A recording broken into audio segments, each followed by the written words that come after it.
That's a dancing robot. This city makes New York feel small. Forget everything you thought you knew about China, because this is Shanghai, home to over 25 million people. It's not just the biggest city in China, it's one of the largest, most powerful megacities on Earth. A place where the skyline looks like science fiction, the streets are electric 24/7, and the future isn't coming, it's already here. Welcome to China, welcome to the future.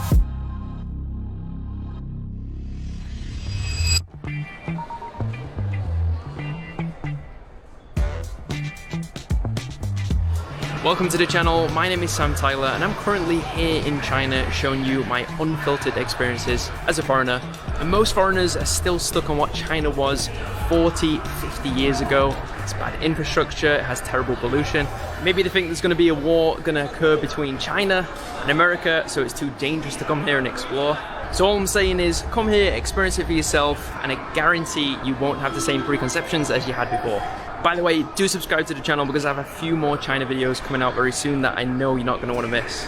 So as you can see behind me, I'm currently in the main airport in Shanghai, and this airport is massive. So what we're going to do now is going to take you with me on a bit of adventure. We're going to go on the maglev train to get into the city, and that is one of the fastest trains in the world. I'm excited for this.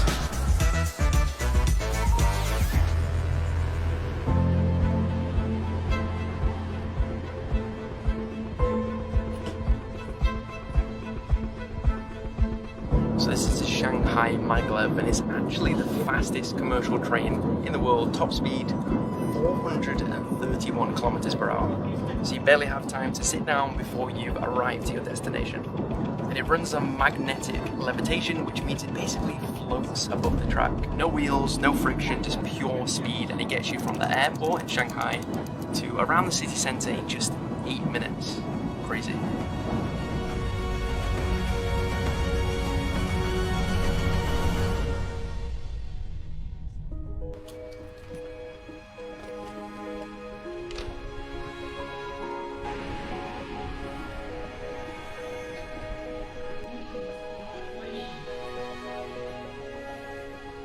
Wow, honestly, that didn't even feel real. I just stepped off, and that was 430 kilometers an hour. That's just insane. Just 8 minutes. It really feels like you've arrived to the future here. Let's go. Alright, trying to book a taxi. The price seems to be fairly reasonable, to be fair. There's a couple of apps that you're going to need if you come into China. Two of those are Alipay and WeChat, which you can use WeChat for talking or for payment, and Alipay is used for payment. So using cash here is quite scarce, so you're going to need these apps. You can connect your international card, Visa or MasterCard. I just tried it out before, bought a bottle of water and it worked. So my Alipay is working, which is happy days. And also A-Maps, because Google Maps doesn't work here, so let's go get a taxi. Alright, it's 25 minutes to get to the hotel, and I'm gonna give you guys a little bit of perspective here. I'm in a super nice, clean electric car. There's a lot of space. I'm not sure what brand this is, but it's beautiful. And this cost me just $5, and the journey's around 25 minutes. First impressions, streets are clean. There's a lot of electric cars, so it makes the city really quiet. And there's a lot of bikes too. There's a lot of things happening. Obviously Shanghai is a huge megacity, so that was expected.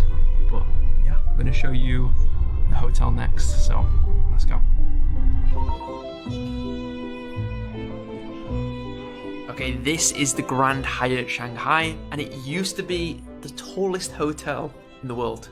This is inside the Jinmao Tower, and it's from the 53rd to the 87th floor, which is ridiculously high. Oh my god. And the lobby is on the 54th floor, so you can literally check in the clouds. Look at that view. Oh my god.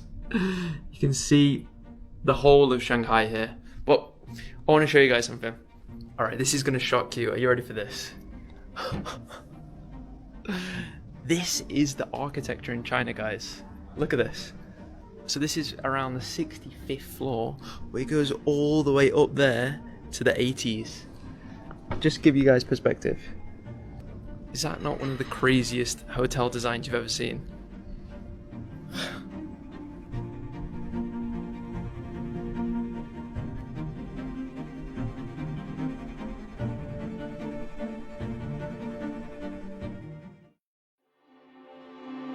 armed.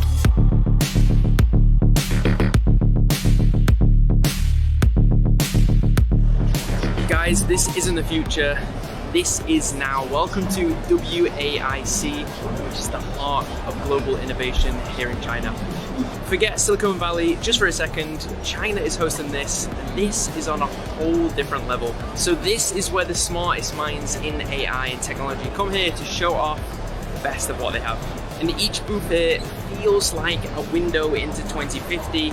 And these aren't just prototypes, these are live, scalable, and already being used in main Chinese cities. There's a clear mission here, don't wait, just build. And you can see it and you can feel it with everything that's going on here. It's really, really wild to see.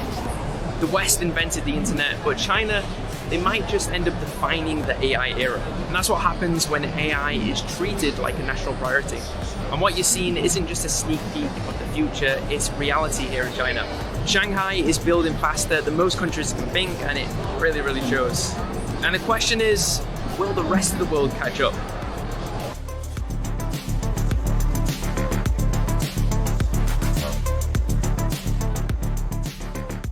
AI is everywhere in China, whether it's for farming, for the house, for factories, or even electric cars.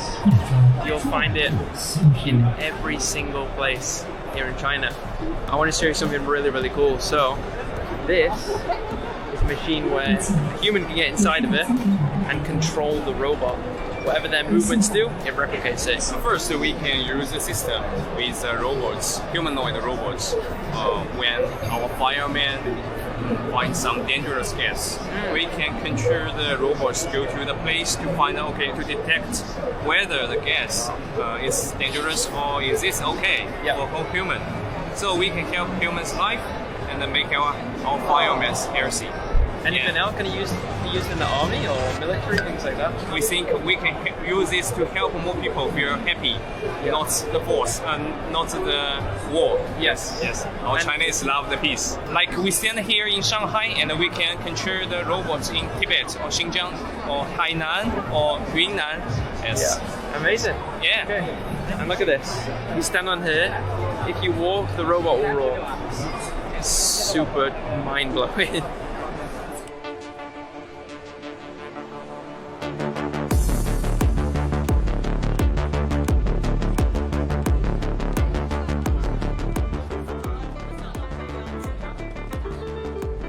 Look at this, I'm communicating to a robot with a microphone. Can you wave again? What? Can you shake my hand?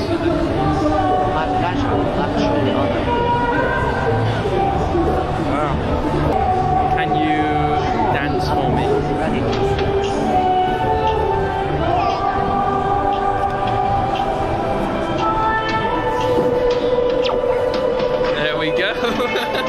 As a dancing robot.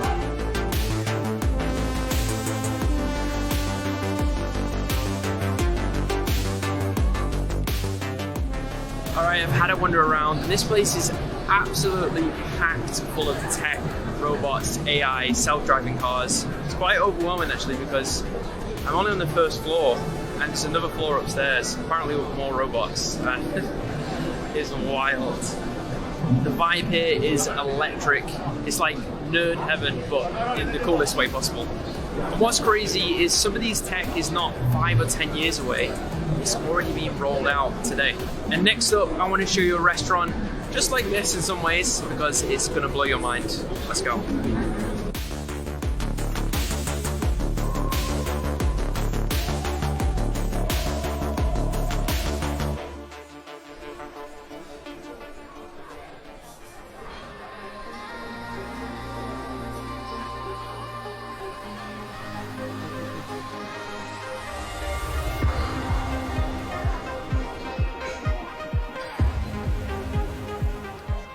Alright, just sat down at one of the most futuristic and popular restaurants in the whole of China. This is called Number 3 Warehouse, located in central Shanghai. It doesn't feel like a restaurant, honestly it feels like I've stepped into the future. Everything around me is metallic. It feels like you're inside of a spaceship. or a sci-fi movie set. So I really like the concept of this. It's immersive and it's really, really visual. And lately this restaurant exploded on social media here in China, and it's making its way to the West as well. And I had to queue up for like over an hour. But honestly, I haven't even had the food yet. I've just sat down and I feel like it's worth it already. The food looks great too, which I'll show you very soon, but this is unreal. Like, look at this place. How crazy is that? You get a sense that they've thought about every single detail in this restaurant, from the spacing to the way the seats are placed, to the lighting and the plants and the atmosphere. It's really, really incredible. Special restaurant.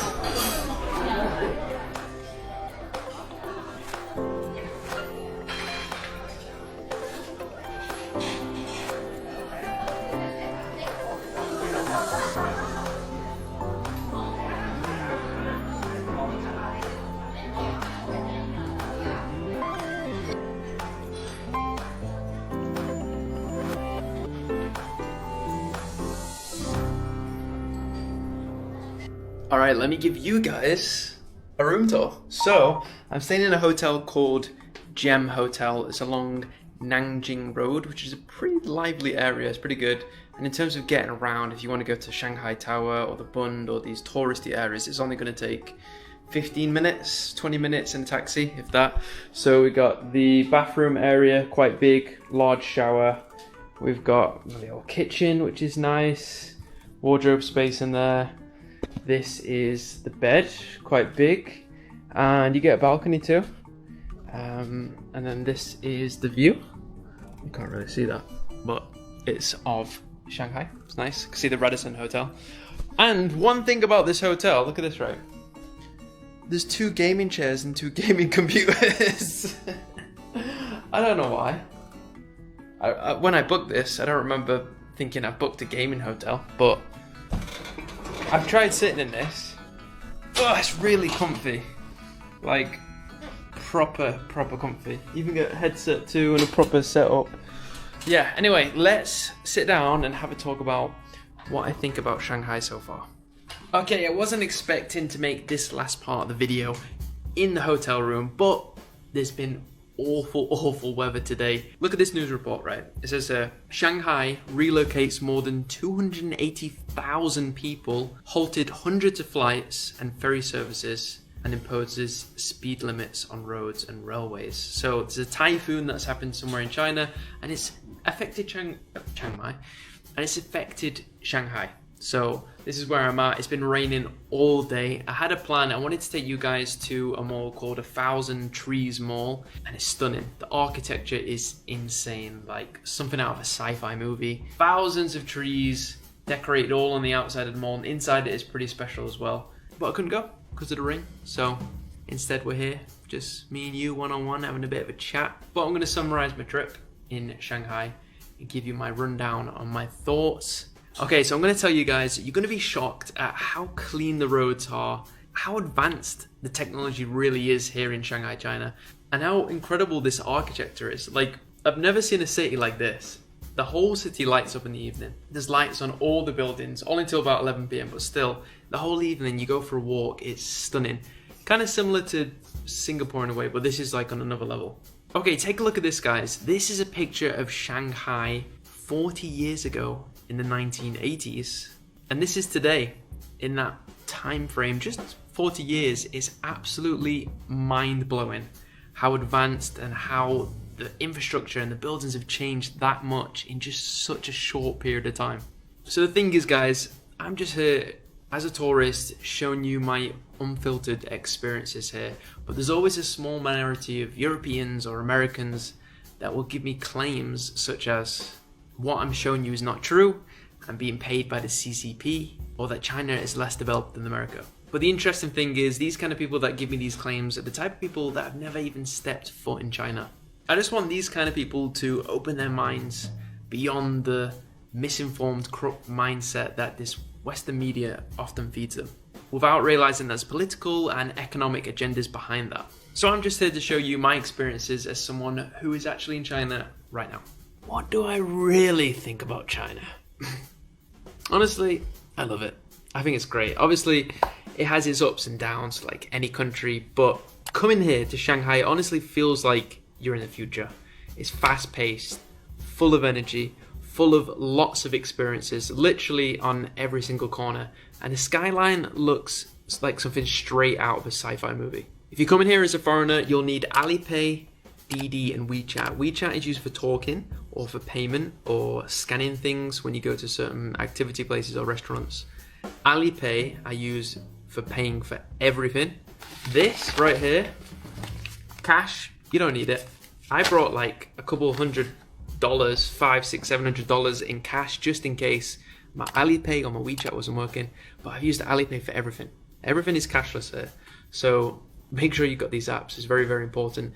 If you've got maybe a MasterCard or Visa, like actual card itself, you might not be able to use it, but if you're using these apps, you'll have no problem. And Didi is like the Uber or the Grab of China. You can use it to get taxis. It's fairly cheap. It'll cost like a couple of dollars to go 10, 15, 20-minute journeys, and the cars are incredible. Like electric cars, you get in the car, it's spacious, it's clean, you get a bottle of water.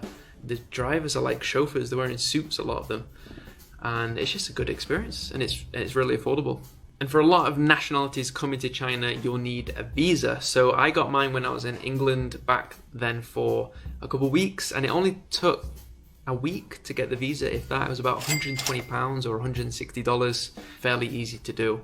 You can do it on the website, and you just need to put in some information about where you live in, about your background, your flight information, hotel information. It's pretty simple. I've done it twice now because I've been to China 2 times, and I've had no issues with that at all. Oh guys, you'll also need an eSIM and a VPN. So basically, if you didn't know already, a lot of things are blocked in China. TikTok, YouTube, emails, all these things which Westerners use, like myself, you can't access unless you have an eSIM and a VPN. A lot of eSIMs will actually have an inbuilt VPN, so you don't need the VPN, but it's good to get that. So I would recommend getting either Holafly, YesSIM, Arello. That was it, Arello. So yeah, one of those and you're good to go. You can also do a roaming package on your home SIM card. That's also another option if you fancied that. But yeah, one thing that really stood out to me about Shanghai is how clean the streets are. Like everything is spotless here. And there's also a huge police presence here, whether they're on foot, in cars, on scooters. It can feel a bit intense, but it quickly becomes clear that it's not about intimidation. It's just about keeping order and making things run smoothly and feel safe. Like, I feel really, really safe being here in Shanghai. But a downside is that English is not really widely spoken here, especially even with living in Thailand myself. Okay, the English is also not the best there if you compare it to other Asian countries like Singapore or Philippines, but you meet some people in China and they know how to say one word or two. So I'd recommend learning a little bit of Mandarin. If you're not gonna do that, what I've been doing a lot is Google Translate, or just trying to get by as best as I can. It's a struggle in times. I'll be honest, it can be a bit of a struggle, but that's one of the prices you pay when you go to a new country, new culture. You've either got to adapt or just find a way to manage. But yeah, learning a few of the basic phrases really goes a long way, and the locals here really appreciate the effort. Subscribe if you want to see where I'm headed to next, and trust me, it's just as wild. See you in the next one. Oh shit.